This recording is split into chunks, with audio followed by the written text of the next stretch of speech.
Little girl gave her shoes to a limping Apache elder. Next day, 500 Comanches honored her. This is the remarkable story of 8-year-old Emma Rose McCarthy, whose innocent act of kindness created one of the most extraordinary events in the history of the American frontier.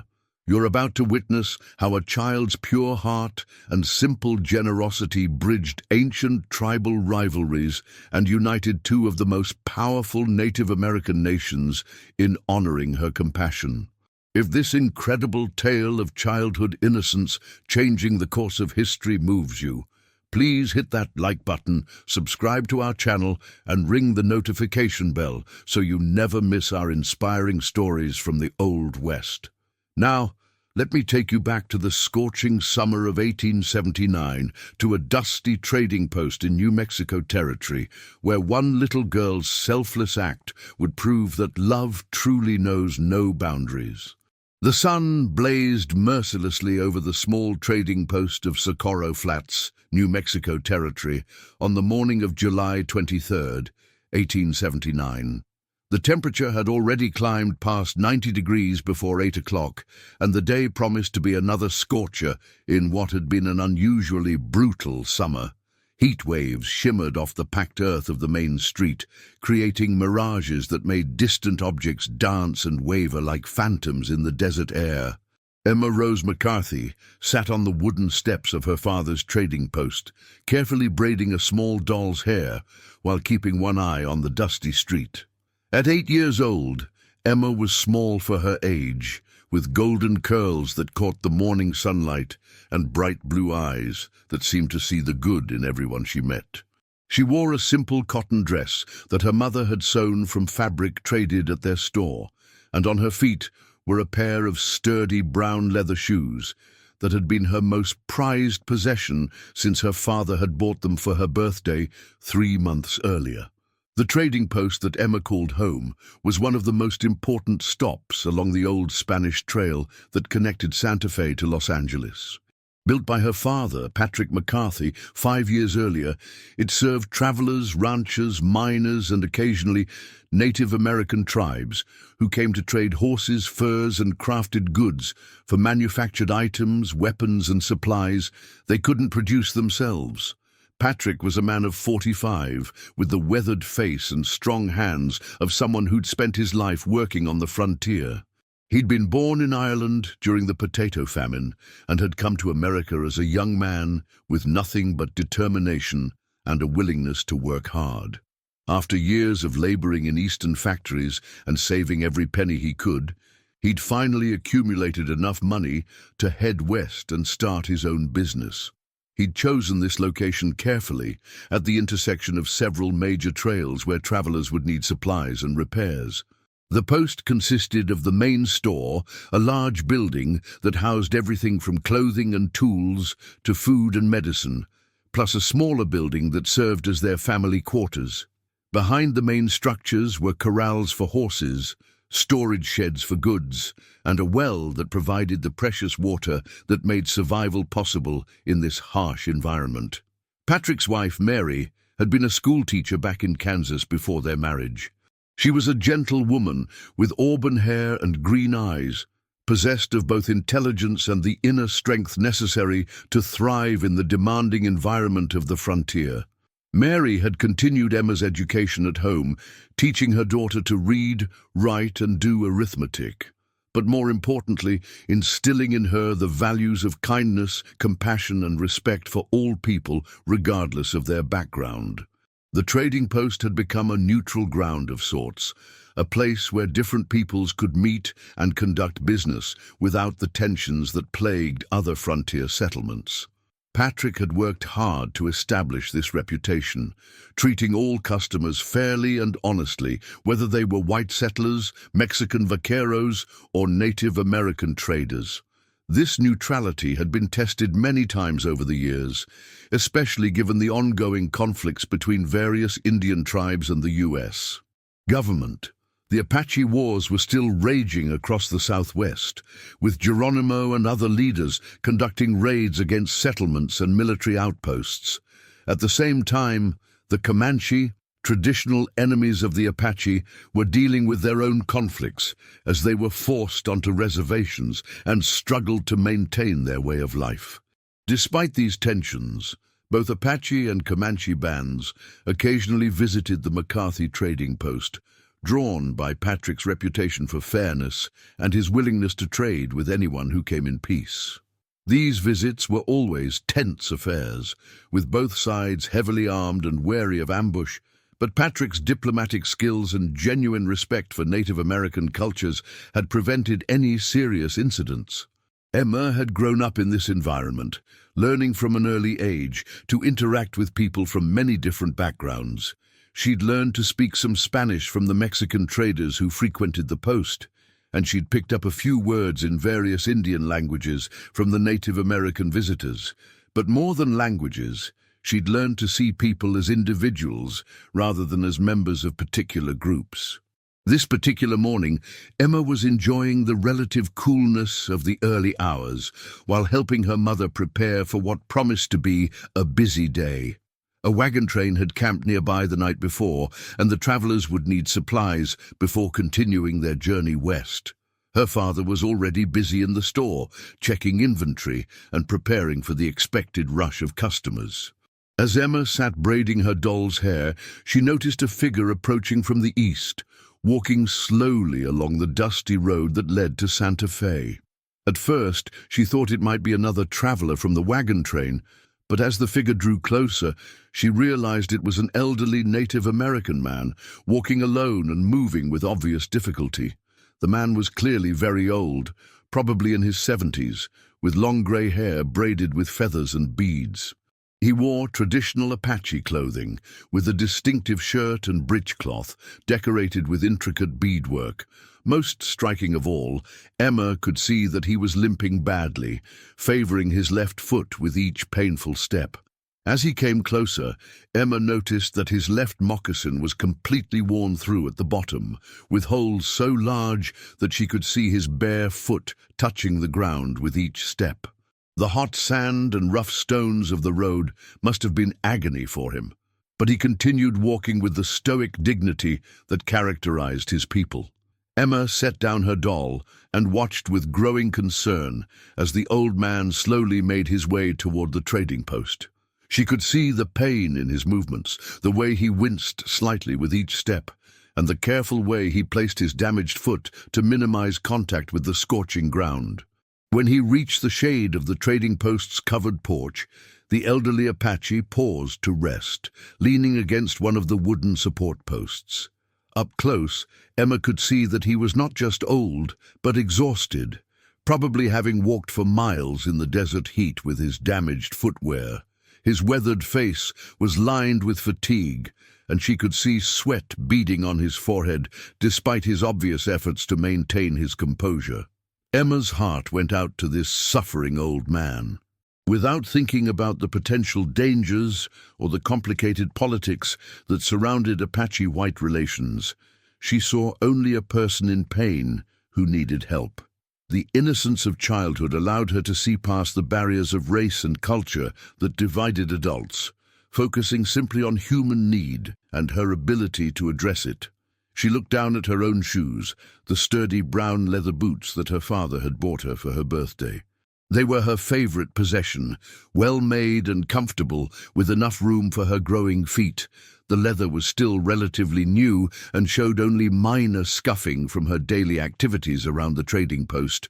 Without hesitation, Emma stood up and walked over to where the old Apache was resting. She looked up at him with her bright blue eyes and spoke in the mixture of English, Spanish, and broken Apache words that had become her way of communicating with Native American visitors. "Your foot hurt," she said simply, pointing to his damaged moccasin. "Shoes broken." The old man looked down at this small white girl with surprise and caution. He'd dealt with whites for many decades, and most of those encounters had been marked by suspicion, fear, or outright hostility. To have a white child approach him with apparent concern was something he'd never experienced before. Emma pointed to her own shoes and then to his feet. Through gestures and the few Apache words she knew, She tried to communicate her intention. The old man's eyes widened as he began to understand what this child was proposing. Before he could react, Emma sat down on the porch and began untying her shoes. She pulled them off her feet and held them up to the elderly Apache, her face bright with the simple desire to help someone in need. "For you," she said in her clear, innocent voice, "make walking better." The old man stared at the shoes in Emma's small hands, clearly stunned by this unexpected gesture. In all his years of dealing with white people, no one had ever offered him such a gift, especially not a child giving up her most prized possession to ease his suffering. He knelt down slowly, his old joints protesting, until he was at Emma's eye level. When he spoke, it was in accented but clear English, his voice filled with emotion that he was struggling to control. "Little one," he said softly, "these are your shoes. You need them." Emma shook her head with the determination that only children possess when they're convinced they're right. "You need more. Walking far. Feet hurt bad." The old man looked into her eyes and saw something that moved him deeply. Here was pure compassion, untainted by the prejudices and fears that had poisoned relations between their peoples for generations. This child saw him not as an Apache warrior or a potential enemy, but simply as a suffering human being who needed help. "What is your name, little one?" he asked. "Emma," she replied with a shy smile. "Emma Rose McCarthy." The old man nodded solemnly. "I am called Grey Mountain, child of Emma Rose McCarthy. You honor me with your kindness." Grey Mountain carefully took the shoes from Emma's hands, handling them as if they were precious artifacts rather than simple children's footwear. He removed his damaged moccasins and slowly put on Emma's shoes. They were slightly small for his feet, but they were solid and would protect him from the burning ground far better than his worn-out moccasins. As he stood up, testing the fit of his new footwear, Grey Mountain felt something he hadn't experienced in many years. The simple kindness of this white child had touched something deep in his heart, reminding him that goodness could exist even in the midst of conflict and hatred. "I will not forget this gift," he said to Emma, his voice carrying the weight of a sacred vow, "and my people will not forget." Emma smiled brightly, pleased that she'd been able to help. She didn't fully understand the significance of what she'd done, but she felt good about easing the old man's suffering. In her innocent mind, it was simply what anyone should do when they saw someone in need. Grey Mountain reached into a small pouch he carried and pulled out a beautiful turquoise stone, carved with intricate patterns that told stories of his people's history. He placed it gently in Emma's palm. "This belonged to my grandmother," he said. "She told me to give it to someone who showed me great kindness. I have carried it for 60 years, waiting for the right person. That person is you, Emma Rose McCarthy." Emma looked at the beautiful stone, running her fingers over its smooth surface and admiring the detailed carvings. She understood that this was something very special, a treasure that the old man had carried for most of his life. "Thank you," she whispered, clutching the stone to her chest. Grey Mountain smiled, an expression that transformed his weathered face and revealed the warmth that still existed beneath the layers of hardship and conflict. He placed a gentle hand on Emma's head, speaking words in Apache that she didn't understand, but that sounded like a blessing. Then, moving with noticeably less pain than before, Grey Mountain continued on his journey, walking west along the dusty road.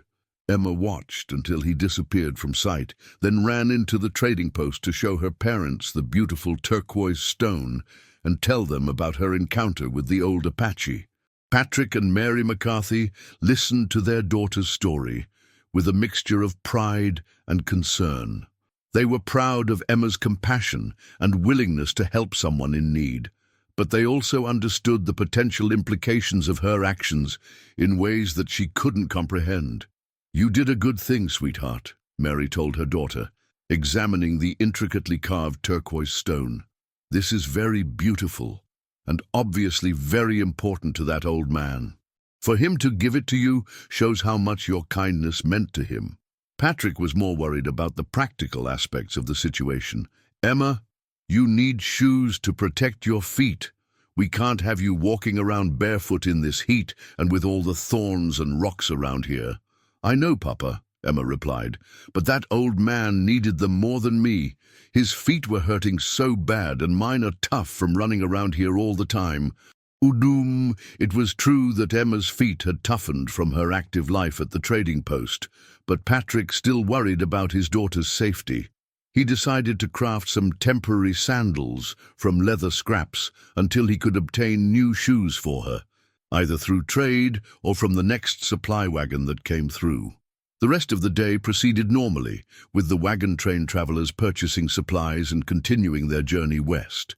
Several local ranchers stopped by for goods and conversation, and a group of Mexican traders spent the afternoon negotiating for horse tack and tools. Emma helped her parents as she always did, but she kept the turquoise stone close to her, occasionally taking it out to admire its beauty and remember her encounter with Grey Mountain. That evening, as the family sat down for dinner, Patrick brought up the subject of Emma's gift to the Apache elder. Emma, I want you to understand something about what you did today, he said carefully. What you gave that old man wasn't just a pair of shoes. In Apache culture, gifts like that carry deep meaning. By giving him something precious to you when he was in need, you showed him honor and respect. Does that mean I did something good, Papa? Yes, sweetheart, you did something very good, but you also did something that could have consequences we can't predict. The Apache have long memories, both for kindness and for injuries. What you did today will be remembered and talked about among his people. Mary added her own perspective. Your father's right, Emma. We're proud of your compassion, but we want you to understand that what seems simple to you might be very complex to adults who've been hurt by years of conflict and mistrust. Emma nodded solemnly, though she didn't fully grasp all the implications her parents were trying to explain. In her young mind, she'd simply helped someone who was hurting, and she couldn't understand why that would be complicated. Over the next few days, life at the trading post returned to its normal rhythm. Emma wore the leather sandals her father had made for her, which were actually quite comfortable and well-suited to the desert environment. She continued to help with the store's operations, play with her doll, and explore the areas around the post under her parents' watchful supervision. But unknown to the McCarthy family, Emma's simple act of kindness had set in motion a series of events that would soon transform their quiet trading post into the site of one of the most remarkable gatherings in frontier history. Grey Mountain had indeed continued on his journey, but he hadn't been traveling alone or aimlessly. He was actually a respected elder and medicine man from a band of Mescalero Apache camped in the mountains about 50 miles southwest of the trading post. He'd been traveling to meet with leaders of other Apache bands to discuss their response to increasing pressure from the U.S. military and territorial government. More importantly, Grey Mountain was known throughout the region, not just among the Apache, but among many other tribal groups as well. His reputation as a wise man and spiritual leader extended across traditional tribal boundaries, and his words carried weight even with groups that were normally hostile to the Apache. When Grey Mountain reached the Apache camp and told the story of his encounter with Emma Rose McCarthy, the reaction was immediate and profound. The assembled leaders, men who had spent their lives fighting whites and had little reason to trust any of them, were stunned by the tale of a white child giving her most precious possession to ease an old Apache's suffering. But the story didn't stop there. Grey Mountain's presence at the intertribal gathering meant that leaders from several different bands heard the tale, and they carried it back to their own people. Within days, the story of the little white girl who gave her shoes to a limping Apache elder was spreading throughout the Native American communities of the Southwest. What made the story particularly powerful was not just the act itself, but who had performed it.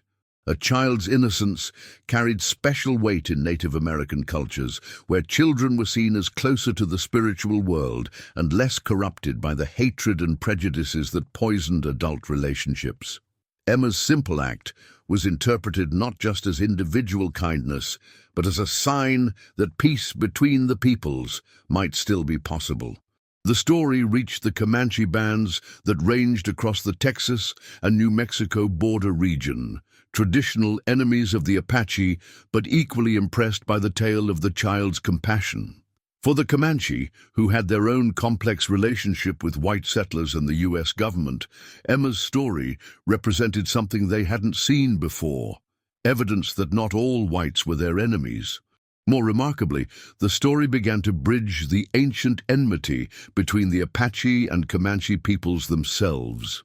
Leaders from both groups found themselves talking about the white child who had shown such respect to an Apache elder, and some began to wonder if their own conflicts might be less important than the larger struggles both groups faced in dealing with the encroachment of white civilization.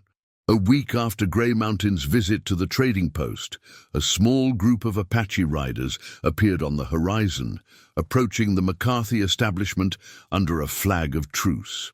Patrick watched their approach with growing concern, unsure what this visit might portend for his family's safety. The group was led by a war chief named Black Wolf, Gray Mountain's nephew and one of the most respected fighters in their band. He was accompanied by 5 other warriors, all armed but displaying no hostile intentions. When they reached the trading post, Black Wolf dismounted and approached Patrick with formal dignity. "You are the father of the child called Emma Rose?" he asked in careful English.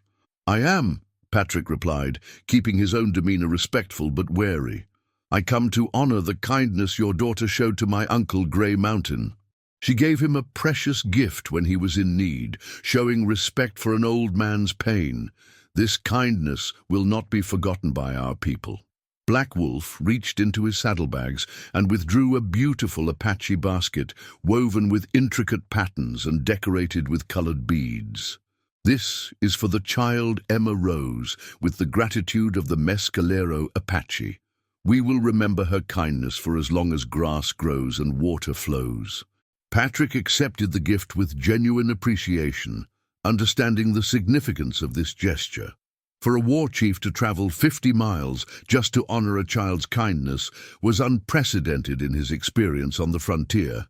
"My daughter will be honored by your gift," Patrick said formally. "She acted from her heart, wanting only to help someone who was suffering." "That is why her gift has such power," Black Wolf replied. "Children see truth more clearly than adults. They are not blinded by old hurts and fears." After presenting the gift, Black Wolf and his warriors departed as suddenly as they'd arrived, leaving the McCarthy family to contemplate the implications of this unprecedented visit. Emma was delighted with the beautiful basket, but she was more pleased by the confirmation that her kindness to Gray Mountain had been appreciated. But this was only the beginning. Over the following days, more Native American visitors arrived at the trading post, all coming to honor Emma's kindness to Gray Mountain. Navajo traders brought intricately woven blankets. Pueblo craftsmen presented pottery of extraordinary beauty. Even some Ute warriors, passing through the region on their way south, stopped to leave gifts for the little white girl who had shown such respect to an Apache elder. Each group brought not just gifts, but stories about how Emma's simple act had resonated within their communities. Leaders spoke about how the tale had sparked discussions about the possibility of peace, about whether the ancient cycles of violence and revenge might be broken by acts of compassion rather than perpetuated by acts of war. Patrick and Mary watched these developments with amazement and growing concern.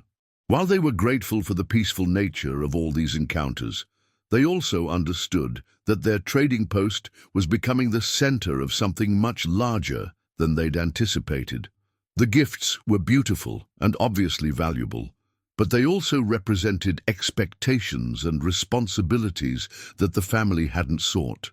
2 weeks after Gray Mountain's visit, the most extraordinary development yet occurred. A large dust cloud appeared on the eastern horizon, too large to be created by the usual wagon trains or small groups of travelers. As it drew closer, the McCarthy family realized they were witnessing something unprecedented in frontier history. Approaching their isolated trading post was a massive procession of Native American riders, representing not one or two tribes, but a coalition that would have been unimaginable under normal circumstances. Apache warriors rode alongside traditional Comanche enemies, their ancient rivalries temporarily set aside in honor of a common purpose. Leading the procession was a Comanche war chief named Thunder Horse, one of the most respected leaders among the Southern Plains tribes. He was accompanied by chiefs and elders from multiple bands, representing thousands of Native Americans who had been touched by the story of Emma's kindness to Grey Mountain. As the massive procession approached the trading post, Patrick McCarthy felt a mixture of awe and terror. Nearly 500 Native American warriors and elders were converging on his small establishment, armed and painted for ceremony, but displaying no signs of hostility. It was a gathering that represented more military power than most frontier settlements ever saw, yet it was coming in peace to honor his 8-year-old daughter. Thunderhorse dismounted and approached the trading post with ceremonial dignity, followed by the other leaders. When he spoke, his voice carried the weight of authority earned through decades of leadership in war and peace. "We come to honor the child, Emma Rose McCarthy," he announced in English that was accented, but clear. "Her kindness to the Apache elder Grey Mountain has been told around many campfires, and it has moved the hearts of many peoples." Patrick stepped forward, his own voice steady despite the magnitude of the moment. "Chief Thunderhorse, you honor our family with your presence. My daughter acted from her heart, wanting only to help someone in pain. That is why her act has such power," Thunderhorse replied. "In a time when our people seem destined for war, a child has shown us that peace is still possible. She gave precious gifts to ease an old man's suffering, asking nothing in return. This is the way of the Great Spirit, and we have come to honor it." What followed was one of the most extraordinary scenes in the history of the American frontier. For the next several hours, representatives from dozens of different Native American groups approached the trading post to present gifts to Emma Rose McCarthy. The variety and beauty of these offerings was breathtaking, representing the artistic traditions of multiple cultures and the deep gratitude of thousands of people. There were weapons of incredible craftsmanship, their handles carved with scenes that told stories of tribal history and legend. Clothing made from the finest materials available on the frontier, decorated with beadwork that represented months of patient labor. Jewelry crafted from silver, turquoise, and other precious materials, each piece unique and beautiful. But perhaps most significantly, there were sacred items, objects of spiritual importance that were rarely shared with outsiders. Medicine bundles blessed by tribal shamans, ceremonial pipes used in religious rituals, and amulets believed to provide protection and good fortune. The presentation of such items to a white child was unprecedented and represented the highest possible honor in Native American culture. Emma, overwhelmed by the magnitude of what was happening around her, accepted each gift with the same innocent grace she'd shown in giving her shoes to Grey Mountain. She thanked each presenter with genuine warmth, her natural kindness shining through despite her obvious bewilderment at the scale of the ceremony. As the gift-giving ceremony continued, Emma noticed that many of the warriors and elders were wearing new moccasins or boots, clearly obtained recently. Through Thunderhorse's translation, she learned that many of them had made special trips to trading posts and settlements to acquire new footwear in honor of her gift to Grey Mountain. It was their way of showing that they understood and appreciated the sacrifice she'd made for the old Apache's comfort. The ceremony reached its climax when Thunderhorse presented Emma with a magnificent war bonnet, decorated with eagle feathers and beadwork of extraordinary beauty. Such items were typically reserved for the greatest war chiefs and most honored leaders, and the presentation of one to a white child was almost beyond comprehension. "This belonged to my grandfather," Thunderhorse explained, "who was a great chief and fought many battles to protect our people. He told me before he died to give it to someone who showed true courage in the service of peace. You have shown such courage, Emma Rose McCarthy, and you are worthy to wear the bonnet of a great chief." Emma accepted the war bonnet with wide-eyed wonder, understanding even at her young age that she was receiving something of immense significance. When Thunderhorse placed it gently on her head, the assembled warriors and elders let out a great cry of approval, their voices echoing across the desert landscape. But the remarkable ceremony wasn't finished. Thunderhorse had one more announcement to make, one that would have implications far beyond the immediate moment. "The chiefs and elders assembled here today have made a decision," he declared, his voice carrying across the entire gathering. "We declare this place, the trading post of Patrick McCarthy, to be sacred ground, protected by all our peoples. No harm will come to the family of Emma Rose McCarthy while grass grows and water flows. Any who threaten them threaten us all." The declaration was unprecedented in frontier history. Never before had such a diverse coalition of Native American tribes united to protect a white family, and the protection being offered was comprehensive and absolute. The trading post was now under the protection of nearly every major tribal group in the Southwest, making it one of the safest places on the frontier. As evening approached and the ceremony began to wind down, Thunderhorse had one final message for Emma and her family. "The story of Emma Rose McCarthy will be told around our campfires for generations," he said. "Children will hear how a little white girl gave her shoes to help a suffering Apache elder, and how that act of kindness showed that peace between our peoples is possible. Your daughter has done more for understanding between our races than all the treaties and negotiations of the past 50 years.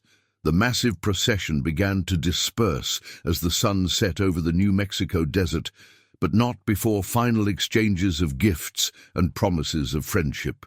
Leaders from tribes that had been traditional enemies exchanged tokens of respect, their ancient rivalries temporarily forgotten in the shared recognition of Emma's simple act of compassion. As the last of the Native American visitors disappeared into the gathering darkness, the McCarthy family stood in their yard, surrounded by hundreds of gifts and struggling to comprehend what they'd just experienced.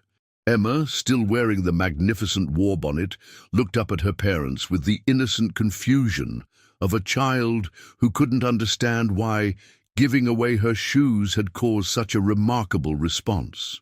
"Papa," she asked, "why did all those people come to see me? I just helped an old man who was hurting." Patrick knelt down beside his daughter, his own emotions still raw from the day's extraordinary events. "Sometimes, sweetheart, the simplest acts of kindness can have the biggest impact. What you did for Grey Mountain showed all those people that not all whites are their enemies, that friendship and understanding are still possible between our peoples." Mary added her own perspective, her voice filled with pride and wonder. "You reminded everyone that we're all human beings, Emma. When you saw Grey Mountain suffering, you didn't see an Apache or an enemy. You saw a person who needed help, and you gave him what he needed most. That's the most important lesson anyone can learn." Marne, in the days that followed, word of the extraordinary gathering at Socorro Flats spread throughout the territories. Newspapers as far away as San Francisco and New York carried stories about the little girl whose kindness had united traditional enemies in a celebration of peace and understanding. Government officials, both territorial and federal, took notice of the event and its implications. For the first time in decades, they had evidence that peaceful coexistence between whites and Native Americans might be possible under the right circumstances. Some began to reconsider policies that had been based primarily on force and containment. The trading post itself was transformed by the events, by The protection offered by the tribal coalition made it a safe haven for travelers of all backgrounds, and its reputation for neutrality and fairness attracted customers from across the Southwest. Patrick's business thrived as never before, allowing him to expand his operations and provide an even better life for his family. More importantly, the post became a symbol of what was possible when people chose understanding over conflict. Native American visitors continued to stop by regularly, not just for trade, but to pay their respects to Emma and to maintain the bonds of friendship that had been forged during that remarkable day. Emma herself grew up with a unique perspective on the world around her. Surrounded by gifts from dozens of tribal groups and protected by the most comprehensive security arrangement in frontier history, she learned to see all people as fundamentally the same, regardless of their race or cultural background.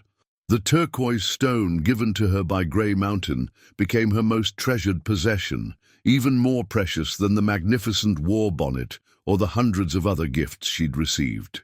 She kept it close to her always, a reminder of the moment when her simple act of compassion had changed the course of history. As Emma grew older, she often served as an intermediary between different groups that visited the trading post. Her unique status among the Native American tribes, combined with her natural empathy and communication skills, made her invaluable in resolving disputes and misunderstandings before they could escalate into violence.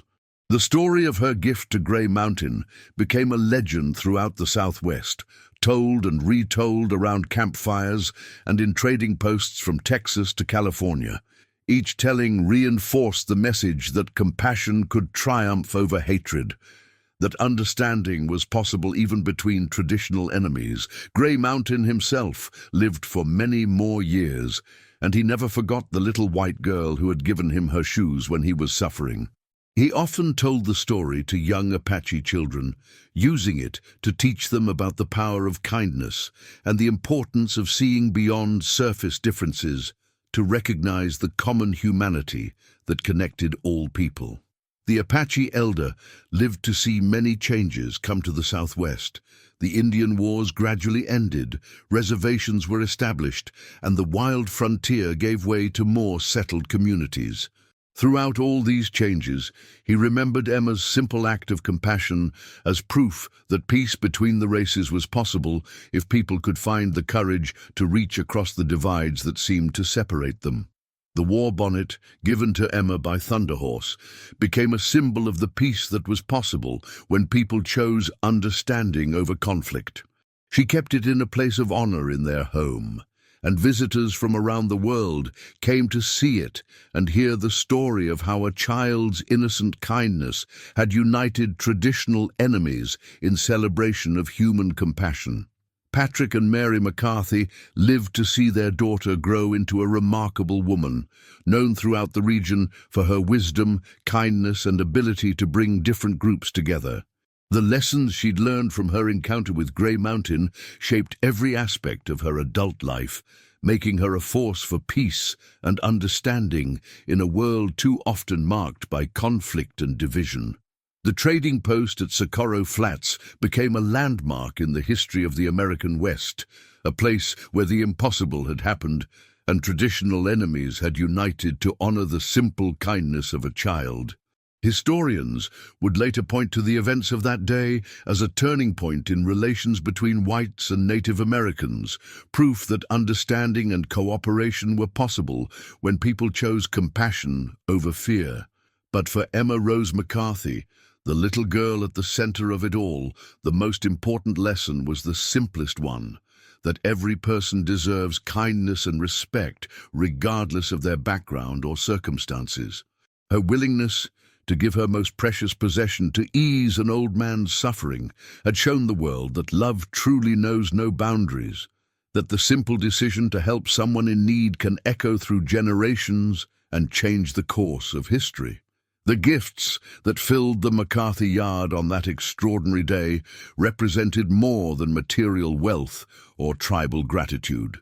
They were symbols of hope, proof that the barriers between people were not insurmountable, that children's innocent wisdom could light the way toward a more peaceful and understanding world. In the end, Emma's story became a testament to the power of individual compassion to transform not just lives, but entire communities. Her simple act of giving her shoes to a limping Apache elder had bridged ancient tribal rivalries, united traditional enemies in common cause, and proven that even in the midst of conflict and mistrust, the human capacity for kindness could triumph over the forces of hatred and division. This incredible tale reminds us that the most profound changes often begin with the simplest acts of compassion. Emma Rose, McCarthy's willingness to give her precious shoes to ease an old man's suffering, didn't just help one person. It transformed an entire region and proved that children's innocent wisdom can light the way toward a more peaceful world. When we choose kindness over indifference, understanding over prejudice, and love over fear, we create ripples that extend far beyond what we can imagine. If this story of childhood innocence changing history has touched your heart, please hit that like button, subscribe to our channel for more inspiring stories, and share this tale with someone who needs to be reminded of the power we all have to make a difference. After all, we never know when our own simple act of kindness might unite hearts and change the world.